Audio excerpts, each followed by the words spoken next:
Hello बच्चों, आज का हमारा टॉपिक है importance of child psychology for a teacher. कि क्यों किसी टीचर को ये ज़रूरी होता है कि उसे चाइल्ड साइकोलॉजी का नॉलेज हो। सबसे पहला पॉइंट तो है टू अंडरस्टैंड द स्टूडेंट। कोई भी टीचर है वो बहुत बहुत ज़रूरी होता है कि हर टीचर को अपने स्टूडेंट का नॉलेज हो। और ये नॉलेज किसी टीचर को तभी हो सकता है जब उसे चाइल्ड की साइकोलॉजी का अच्छी तरह से नॉलेज हो। दूसरा पॉइंट है टीचिंग मेथड। चाइल्ड साइकोलॉजी का नॉलेज जब किसी टीचर को होता है तो हमें टीचिंग मेथड को इम्प्रूव करने में भी हेल्प मिलती है। अगर हम अब जिन बच्चों को पढ़ा रहे हैं उन बच्चों की साइकोलॉजी का हमें नॉलेज होगा तो हम अपने टीचिंग मेथड को इम्प्रूव कर सकते हैं। कोई टीचर और अच्छा इफ़ेक्टिव पढ़ा सकता है, ये तभी पॉसिबल है जब उस टीचर को चाइल्ड साइकोलॉजी का अच्छी तरह से नॉलेज हो। अगला पॉइंट है करिकुलम। यदि टीचर को चाइल्ड साइकोलॉजी का अच्छा नॉलेज है तो हमें क्या पढ़ाना है, किस तरह अपना करिकुलम डिज़ाइन करना है, इसके लिए भी हेल्प मिलती है। टीचिंग को और अच्छा इम्प्रूव करने के लिए हमें अपने टीचिंग मेथड की बार बार इवेल्यूएशन करना पड़ती है, टेस्टिंग करना पड़ती है। ये सभी तभी पॉसिबल है जब टीचर को चाइल्ड साइकोलॉजी का अच्छी तरह से नॉलेज हो। अगला पॉइंट है क्लासरूम प्रॉब्लम। बहुत बार टीचिंग करते समय या स्कूल्स में या कहीं और रिलेशनशिप के कारण समस्याएं बहुत उत्पन्न होती हैं। स्टूडेंट टीचर के रिलेशन के अंतर्गत प्रॉब्लम्स आती हैं। स्टूडेंट्स के बीच में रिलेशन में प्रॉब्लम आती है। इस तरह की रिलेशनशिप प्रॉब्लम्स को हम तभी समझ सकते हैं जबकि हमें किसी टीचर को चाइल्ड साइकोलॉजी का अच्छा नॉलेज हो। तो चाइल्ड साइकोलॉजी किसी टीचर को क्लासरूम की प्रॉब्लम को सॉल्व करने के लिए भी हेल्पफुल होती है। नेक्स्ट है to improve the discipline and administration. Next point है लर्निंग रिलेशनशिप्स। किस तरह हम और अच्छी तरह से टीचर और स्टूडेंट्स का आपस में रिलेशनशिप हो सकता है। इस तरह की हेल्प भी टीचर को चाइल्ड साइकोलॉजी का नॉलेज हो तभी हो सकती है। Experiment and research. बहुत बार हमें पढ़ाते समय अब कुछ एक्सपेरिमेंट्स करना पड़ते हैं, कुछ रिसर्च करना पड़ती है। वो भी तभी पॉसिबल है जब किसी टीचर को चाइल्ड साइकोलॉजी के बारे में अच्छी तरह से नॉलेज हो। लगभग सभी साइकोलॉजिस्ट ने इस बात को स्ट्रेस दिया है कि सभी टीचर को चाइल्ड साइकोलॉजी का नॉलेज अच्छी तरह से होना चाहिए। ये तो मैंने कुछ पॉइंट्स बताए आपको कि क्या किन किन पॉइंट्स में टीचर को हेल्प मिलती है यदि टीचर को चाइल्ड साइकोलॉजी का अच्छी तरह से नॉलेज है। अब कुछ एग्जांपल देके या कुछ डिटेल से इन पॉइंट्स के ऊपर डिस्कस करते हैं। सबसे पहले बात करते हैं to understand the student. A teacher must be equipped with detailed information concerned to the student needs, the basic of his behavior, mental level, interest, abilities and personality।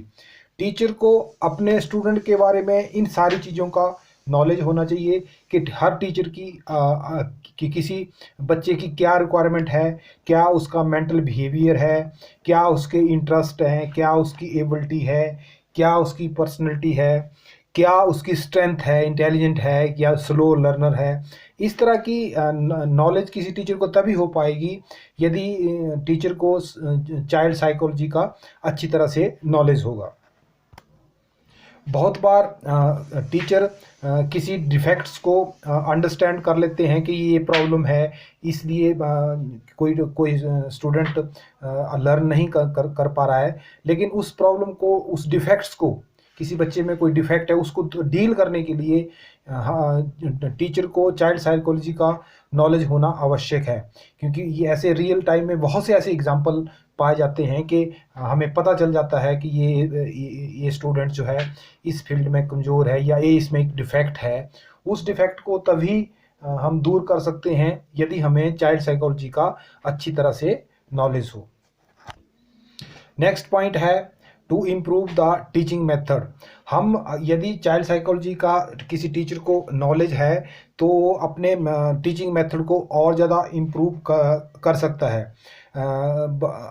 कुछ एजुकेशनिस्ट इस बात को स्ट्रेस करते हैं कि हम डिसिप्लिन से या फोर्सली किसी टॉपिक को हम पढ़ा सकते हैं, लेकिन आजकल साइकोलॉजी मेथड को यूज़ करते हुए, बहुत से साइंटिफिक मेथड्स को यूज़ करते हुए हम टीचिंग मेथड को इम्प्रूव करते हैं, और ये सभी तभी पॉसिबल है जब किसी टीचर को चाइल्ड साइकोलॉजी का अच्छी तरह से नॉलेज हो। आजकल के टीचिंग मेथड में इस बात को भी स्ट्रेस दिया गया है कि लर्निंग गेम्स के थ्रू भी हो सकती हैं, पिकनिक्स के थ्रू भी हो सकती हैं, कैंप के थ्रू भी हो सकती हैं, डांसिंग, अदर तरह की एक्स्ट्रा करिकुलर एक्टिविटी को ऑर्गेनाइज करके भी हम अपनी टीचिंग को और ज़्यादा इफेक्टिव बना सकते हैं। ये सभी कुछ तभी पॉसिबल है जब टीचर को अच्छी तरह से अपने चाइल्ड की साइकोलॉजी का नॉलेज होगा। अब कहने का तात्पर्य ये है कि हम और अच्छी तरह से बच्चों को पढ़ा सकते हैं यदि हमें चाइल्ड साइकोलॉजी का अच्छी तरह से नॉलेज हो। स्कूल्स में या किसी टीचिंग इंस्टीट्यूट में जब हम करिकुलम को डिज़ाइन करते हैं तो वो किसी हर बच्चे के इंडिविजुअल डिफरेंसेस को देखते हुए भी डिज़ाइन किया जाता है।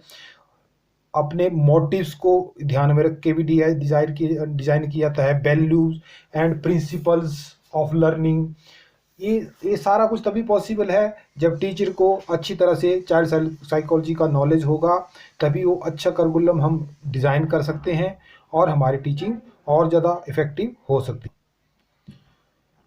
टीचिंग करते समय हमें उसकी इवैल्यूएशन भी करना पड़ती है, टेस्टिंग भी करना पड़ती है। अपनी टीचिंग को और ज़्यादा इफ़ेक्टिव बनाने के लिए किस तरह हम नॉलेज को प्रोसेस कर रहे हैं, डिलीवर कर रहे हैं अपने स्टूडेंट्स के प्रति, इसकी इवैल्यूएशन के लिए ये सब कुछ तभी पॉसिबल है जब किसी टीचर को चाइल्ड साइकोलॉजी का अच्छी तरह से नॉलेज हो। नेक्स्ट पॉइंट है classroom problem. Many problems are created in the classroom by relations between individual students and the teacher, and teacher can solve these problem only if teacher have the knowledge of the child psychology। तो ये हम बोल सकते हैं कि classroom की problem को solve करने के लिए भी किसी टीचर को चाइल्ड साइकोलॉजी का ज्ञान होना जरूरी है। नेक्स्ट पॉइंट है डिसिप्लिन एंड एडमिनिस्ट्रेशन। अब यहाँ एक चीज़ मैं आपके साथ शेयर करना चाहता हूँ। एक किसी हॉस्टल की बात है कि वार्डन ने ये महसूस किया कि लंच टाइम में सभी बच्चे जो है अपना टेबल गंदा रखते थे, और वार्डन चिल्ला चिल्ला के बच्चों को इस बात को फोर्स करता था कि अपना टेबल सभी साफ रखें, लेकिन ऐसा हो नहीं पाता था। इंस्टीट्यूट के द्वारा कुछ दिनों बाद वार्डन को चेंज किया गया। नेक्स्ट वार्डन ने चाइल्ड साइकोलॉजी को समझते हुए एक मेथड अपनाया और अनाउंस किया कि जिस भी ग्रुप का टेबल सबसे अच्छा होगा उसको खाने में और अच्छा दिया जाएगा, और एक तरह का अवार्ड दिया जाएगा, फ्लैग दिया जाएगा। ये टेक्निक अपनाते हुए चाइल्ड साइकोलॉजी की ये रिज़ल्ट आए कि हॉस्टल में बच्चों में कंपटीशन हो गया कि हम आफ्टर लंच अपने डाइनिंग टेबल को और अच्छा बनाएं, और वो टेबल को गंदा करने वाली प्रॉब्लम दूर होगी। तो इस तरह मैं एग्जांपल से आपको बताना चाहता हूं कि चाइल्ड साइकोलॉजी का अगर टीचर को नॉलेज है तो वो डिसिप्लिन प्लस एडमिनिस्ट्रेशन के लिए भी हेल्पफुल होता है।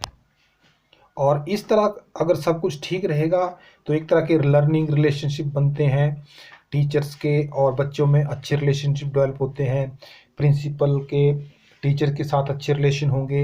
ये सारा कुछ तभी हो पाता है जब principal, head of the institution, teacher, बच्चे सारे मिलके एक अच्छी तरह से साइकोलॉजिकल प्रोसेस को टीचर अपनाए, उसमें कुछ अवार्ड इंसेंटिव दे के बच्चों में डिलीवर करे। तो इस तरह चाइल्ड साइकोलॉजी हमें लर्निंग रिलेशनशिप को बनाने में भी हेल्पफुल करती है। और यही एक कारण है कि चाइल्ड साइकोलॉजी का नॉलेज अगर टीचर्स को होगा तो वो एजुकेशन की फील्ड में नए नए एक्सपेरिमेंट, नए नए रिसर्च भी कर पाते हैं। तो आज के टॉपिक हमने डिस्कस किया कि किस तरह चाइल्ड साइकोलॉजी किसी टीचर के लिए ज़रूरी होती है कि वो इन नॉलेज इस चाइल्ड साइकोलॉजी को नॉलेज होते हुए लर्निंग को और ज़्यादा इफ़ेक्टिव बना सके। Thank you.